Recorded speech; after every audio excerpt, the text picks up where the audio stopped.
You were to be the EP and president of NBC's Olympic presentation of 2020's Tokyo Games, which is an incredible honor. It's now been postponed. We can get into details in a second, but I figured a large scale here. One firework cannon to 1,000 firework cannons. How far were you into pre-production at that point? Oh, very much so. I think when you get into the spring before a summer Olympics, you're probably, 85 to 90% there, maybe even 92% there. So Wow. we were ready to go, and it was incredibly disappointing, but understandable. And it just seemed to happen so very fast. But when you look at what's happened throughout the world, how the athletes could have been ready, it was inevitable. So disappointed for the athletes and for all of the Olympic fans around the world. And what was the timeline for you finding out things would be pushed back? Because now it's very obvious, I think. But at one time, the Olympics were truly on the fence. It was a almost a pull of emergency. Well, it's a worldwide organization, the IOC, so they're taking into account, all the athletes throughout the world, all the different countries. And if you remember in March, what was happening, it was just happening so fast. I remember being up at the Players Championship.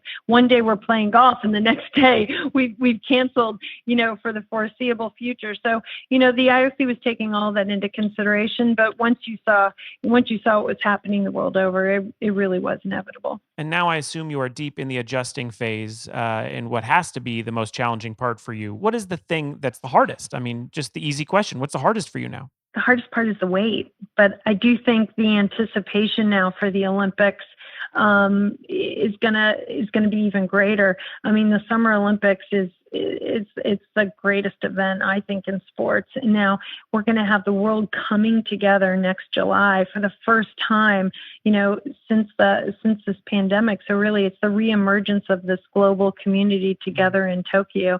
So I think the anticipation is going to be incredible.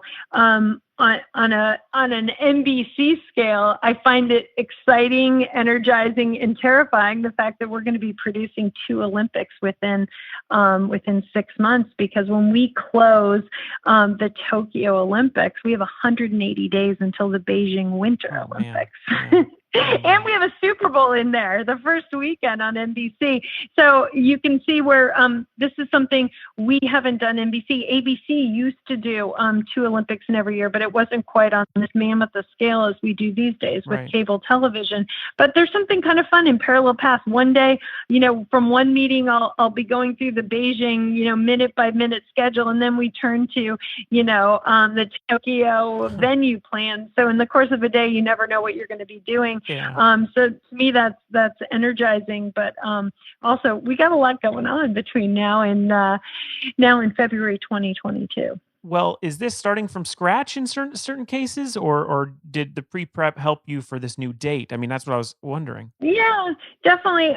The first thing I said to our team when we finished, I said, we had everything in place. We could have done this and we would have done gangbusters, but now you've got the gift of time. So when you look back at all your preparations, there had to be a decision or two where you're like, that's good enough, but could it be better? So we've really taken that, and, I'm not going to spoil the surprise, but we've got, I think we've got some new and innovative ways to energize the coverage, and we can pull it off, but, use the gift of time. And frankly, the world's changed the way we just talked about production and how we produce things. So that's going to influence the way we produce the Tokyo Games and the stories of the Tokyo Games.